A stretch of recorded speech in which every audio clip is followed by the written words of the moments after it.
দেওয়ার মালিক, ওই আল্লাহ তো শেফা দেওয়ার মালিক।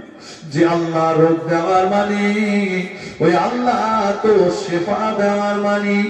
বিবি রে, চলে যাচ্ছি আল্লাহকে খুশি করানোর জন্য, আল্লাহকে রাজি করানোর জন্য। ও আমার বিবি, তুমি আমার সোনার মানিকের দিকে লক্ষ্য রেখো।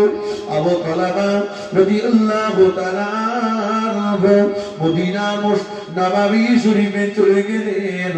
আল্লাহ নবী পিছনে ইক্তেদা করে আসরের নামাজটা আদায় করলেন। আসরের নামাজে পরে হুজুর আমার তাসবিহ বসে গেলেন, তাসবিহ করতে বসে গেলেন। বাড়ির কথা মনে নাই, বাচ্চার কথা মনে নাই।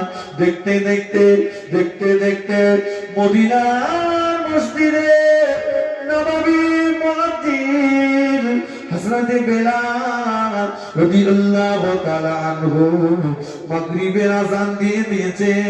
আবু তালহা রাদিয়াল্লাহু তাআলা আনহু আল্লাহ নবীর পিছনে ইক্তেদা করে মাগরিবের নামাজ আদায় করলেন। মাগরিবের নামাজের পরে হুজুর আমার আওয়াবিনের নামাজ পড়লেন। আওয়াবিনের নামাজের পরে আবু তালহা রাদিয়াল্লাহু তাআলা আনহু কোরআন শরীফ তেলাওয়াতে মশগুল হয়ে গেলেন। বাড়ির কথা মনে নাই, বাচ্চার কথা মনে নাই। দেখতে দেখতে মদিনার মসজিদে নববী শরীফে ইশার আযান হয়ে গিয়েছে। আবু তালহা রাদিয়াল্লাহু তাআলা আনহু আল্লাহ নবীর পিছনে ইক্তেদা করে ইশার নামাজ আদায় করে নিলেন। জোরে বলুন সুবহানাল্লাহ, আর একটু জোরে বলুন সুবহানাল্লাহ। আবু তালহা রাদিয়াল্লাহু তাআলা আনহু ইশার নামাজের পরে বাড়ির দিকে রওনা হয়ে গেলেন।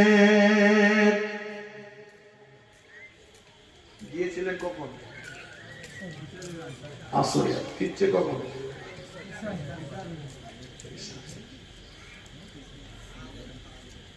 আমাদের বিবিরা যদি এরকম বলে ছেলের জ্বর, তাড়াতাড়ি বাড়ি এসো, আর আসরে যেয়ে যদি এসাই ফেরে, বাড়ি শান্তি বজায় থাকবে? বাপ,